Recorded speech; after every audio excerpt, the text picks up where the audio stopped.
System there. Hey everybody, let's follow our next adventure here in Bologna. Bologna is a beautiful city in its own right. It's grown in tourism over the years and well known for some of its history as well as its food. So some of the best pasta in the world originated from this region, and that is still disputable. Here we are starting our tour. We have a view of some of the most beautiful medieval towers that still stand today in Bologna. One of the most interesting things was when our guide showed us the difference in how Bologna looked in the past, almost looked indistinguishable from Manhattan's skyline. Pretty much, it had a skyline of its own. Here we are in one of the main courts here. Just looking at some of the old architecture that still remains. See a lot of that brick at the top.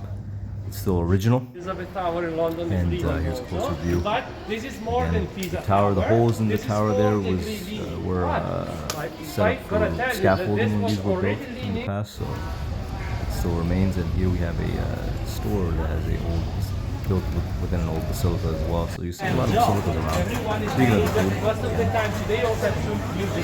there.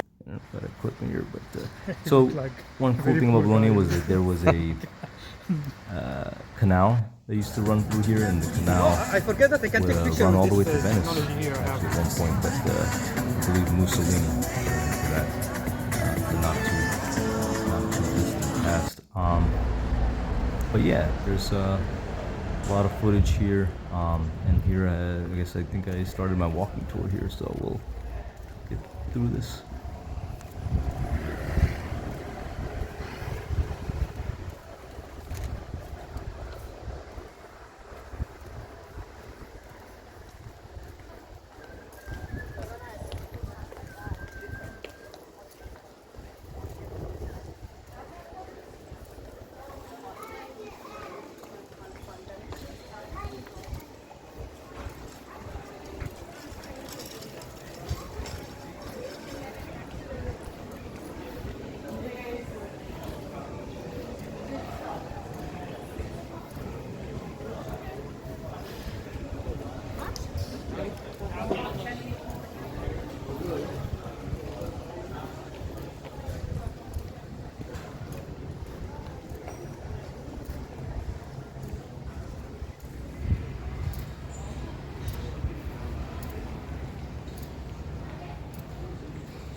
Just monsters.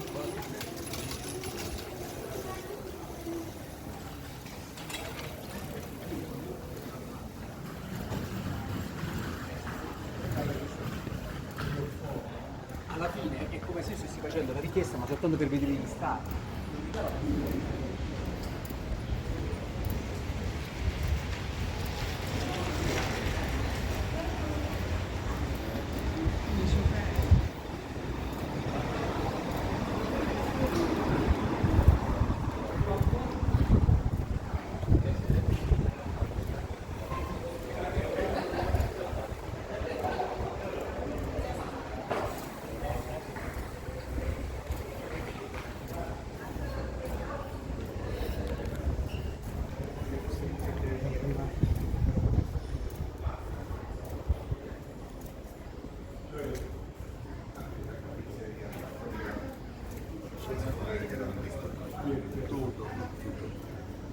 Hey.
Mi incantava vederla vedere.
Alright, and here we're going to be entering the Basilica of San Petronio, which was the patron saint, I believe, of Bologna. Yes, so beautiful basilica, a lot of old statues of obviously, religious figures, religious depictions, and just beautiful all around. Just can't even describe it in words. You have to go there to see it for yourselves.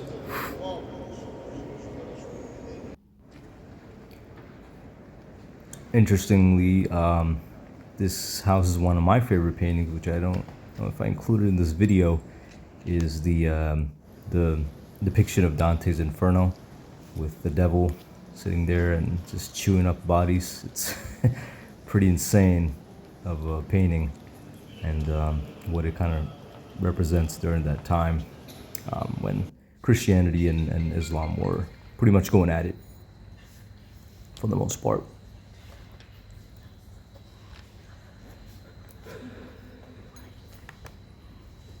It's absolutely beautiful.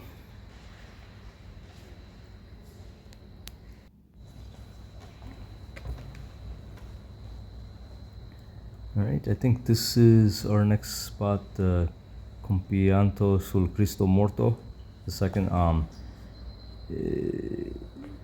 So this is where you're going to find a sculpture by Niccolo dell'Arca, where, excuse my finger there, and these are the screaming statues, they call them, right? They are depicting, I believe, 7 terracotta style statues that are grieving heavily over the lifeless body of Jesus Christ. And as you can see, It's created on between 1463 and 1490. Just the art and detail that is included in these is amazing. And here's, you know, the rest of the church there.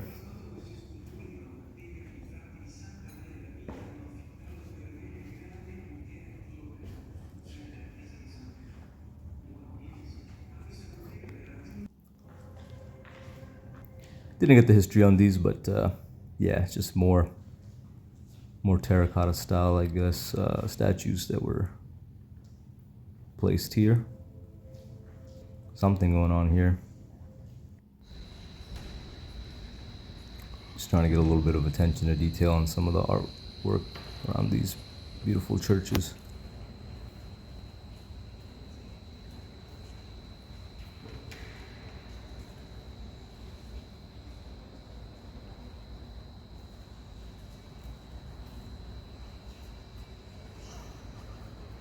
Just the attention to detail, just nuts.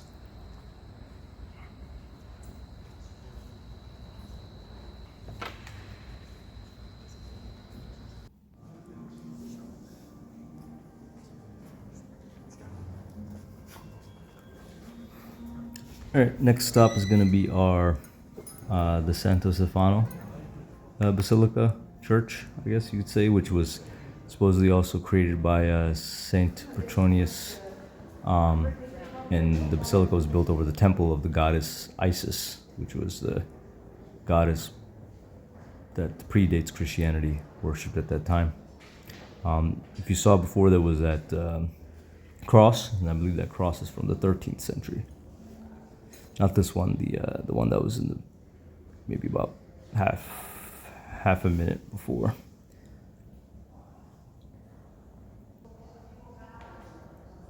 This might be, I don't know, where they worship the goddess, and then I guess they added a cross symbol to it.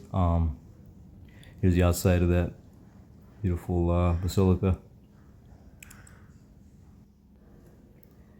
Some history there.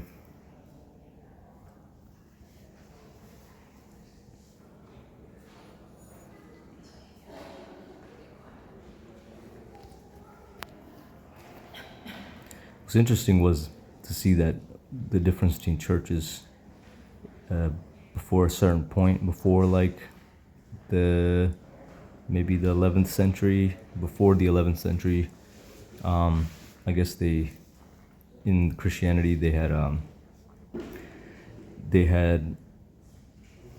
kind of looked at the resurrection of Christ as kind of like the main focal point of the religion, and then after the 11th century, the focus was more on the suffering of Christ and the suffering and the absolvement of the original sin. So, interesting. Here's an old well that was at that basilica as well. And this was kind of cool. It's a bar that was built inside an old basilica. So it's called La Stranza, if I'm not mistaken. Hey, what's going on, everybody? I'm here with my new friend, Frederick. Actually, we met yesterday. He was also my tour guide. So, you know, if you guys are ever in Bologna, please definitely hit up Frederick. And at the end of this video, I'll explain what he does, and also I'll leave his link in the description. So, you know, when you guys come to Bologna, book him. Great tour guide. He's gonna show you stuff that a lot of other tour guides miss, like especially the details of things. So Frederick, thank you for meeting with me for lunch, and I guess just want to ask you a couple quick questions about life in Bologna. So your background, just to kind of give a little bit of a background information, you're half Italian, half Danish. Your mother's Danish and your father's Italian, and you have lived in Denmark too? I always my life living in Italy, but just few months ago I finally became double citizenship. Okay. Also Danish. Normally every summer I'm going from when I was very little. Today I'm 33. I always spend time with also parent family from Denmark. Okay. It's nice to connect to different cultures. That's true. Yes. Scandinavian and Italy. That actually they're also sort of connected, but actually is especially nice to know more language. I can speak Italian, I can speak Danish, I can even be better to speak Danish. Yes. But it's nice to meet and traveling, know new people, new culture. That's why also today I'm working as a tour guide in tourism to show people the culture, the history of the town where I live in right now, Bologna. Yeah, and then going from your tour was amazing that you went from talking about the history of the buildings to then we switched into the culinary scene, which in Bologna the food is like so immersed in the culture that everybody that comes here to Bologna definitely is, if they're not coming for the history, they're coming for the food, and the food is a part of the history. So I love that part of your tour. Thank you for that yesterday. So just a couple of questions, man, about life in Italy, life in Bologna. As I'm traveling around, I'm asking these questions to other people as well. What would you say, like, about the economy in Bologna? Would you say, what are the biggest industries? And on top of that, how are things here for people? So Bologna is today a very old city for the history art, but in the same time is also a more modern history, especially because Bologna have a multiple I can say income or different factors that make the economy great, especially for Bologna have the oldest university in our Western world. So we have students from all parts of the world. Actually, most of the university is public. We also have some private university. Maybe you didn't know that Bologna have one of the most important departments of the Johns Hopkins University from America. John Hopkins, you said? Okay. Yeah. Didn't know that. The medical. Medical. Yeah. But Bologna have so many different studies, but also, as you told, is famous for food. So most great part of the industry around the city of Bologna, from the agriculture, from the production in the hills of wonderful wine that get exported everywhere, from local Lambrusco to Pignoletto, Sangiovese, or for the great ham, Parmigiano Reggiano, all certificated products that make the quality of the Bologna and our region, Emilia Romagna, one of the most important regions for the export. In the same time, our region, especially Bologna, is also named as a motor valley because we have the factory of the Maserati, Ducati, Lamborghini. If you visit Modena, you have the Ferrari. We have Pagani, a car that is more than 1 million euro or dollars. So we also have important income for the motor, for the car. Or we have so many different factory from, as I said, agriculture. One time Bologna from 700 was very famous for the production of silk, for example. Very important in all Europe at that time. But today Bologna have one of the most important university and also hospital, Ospedale Sant'Orsola in all Europe, one of the most important for research of medical study or in general for medical care.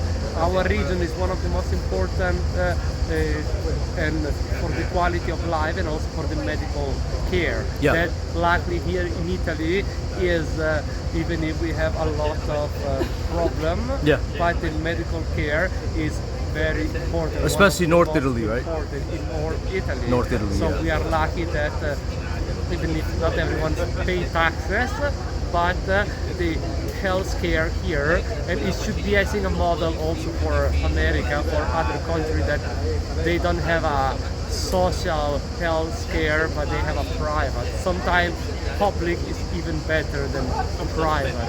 That's true. Yeah. And we have so many other industries, but this is the main. From These are the Motor main. Valley to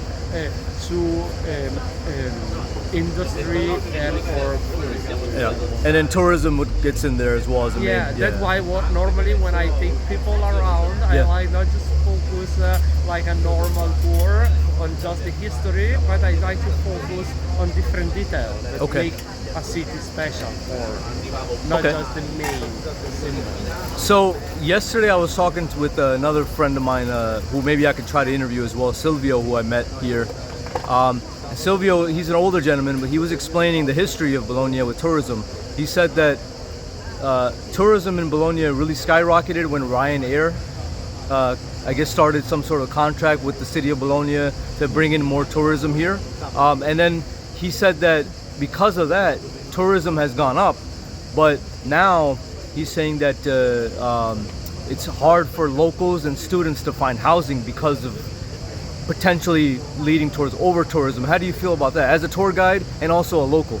I mean, now we listen a lot, not just in Bologna, the word over-tourism in the world. This is a human problem, to abuse the place where you are. But I will say that actually I could talk more about over-tourism like Florence, Venice, Rome, Barcelona, that there are a lot of different tourism, because you need to also make a classification of different type of tourism. I always agree about the quality over quantity, so about the quality of tourism.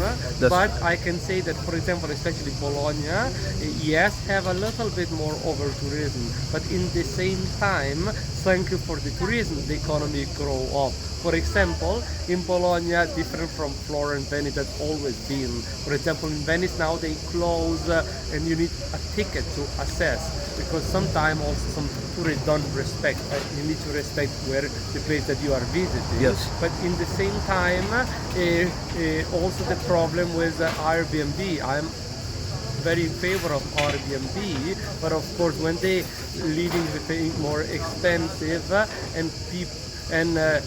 as a city that also a student city is always difficult to deal, but I think this is a problem that can get fixed with a nice discussion with the administration and the tourism of the town, because if you make a good network, there are always some problem that you can solve. It's not impossible to survive in a city that have over tourism. The same with immigration, for example. But in general, in Bologna, as the other friend that you met, that probably I know, in Bologna, actually it's right. It was not became always famous, but just in the last few years it became popular. Even in New York Times a year ago, they wrote about the food in Bologna. That's why people came here, and with the new also low-cost companies that opened, because Bologna, as I was saying, just the train station of Bologna is even more important than Milano, because every train has to cross Bologna. It is a very strategic central location, north of Italy, so every train has to cross Bologna. The same here is that also most of the people here are starting, especially in that area of Quadrilatero, so the area of the food. It really became famous for the food tasting. I'm also doing a lot of food tour, so in that area it really in the last few years start an explosion of a plate with different ham, local tigella, local bread, like a sandwich, to have a tasting of the food. Of course, I, for example, recommend not just tourist area, but also other area, and I always take care of the quality over quantity. But in the same time, also a lot of people from Bologna, local, not are happy. But in the same time, without them, some of the restaurants will close. So it's like you need the tourism, you need it, but you need to make control it. a control. But Bologna is still not over tourism, and you see Venice. Right. So that's why, in any case, also from New York Times or other countries talk about Bologna in our region. To visit. That's true. So yeah, you're right, because I see the differences in well, it hasn't gotten that bad in Italy yet. But if you go to like I don't know if you've been hearing in Barcelona where they're shooting water guns at tourists and stuff like that. I sometimes is the same thing as, for example, you know about all the situation in Venice of few months ago in June with the wedding of Bezos. Yeah. And there was a big discussion in Italy, a protest of people who said why Bezos need to occupy all Venice for his own interest. Yeah. But in the same time, thank for Bezos, he gave with all the money that he used for the wedding, they calculate that all the money was 1 year of tourism in Venice. Oh. So I think that, and most of the people who are protest, they are the same who protest for other political problem, but they are the first one who ordered Amazon. So there's a hypocrisy there a little bit. Maybe I understand that more money, more power you have, more control. But in that case, welcome that people come and use the city for. So I always agree more about the quality, and then the same when I take people. I prefer to take 10 people and enjoy the time that take 100 people and just random take photo of the main monument.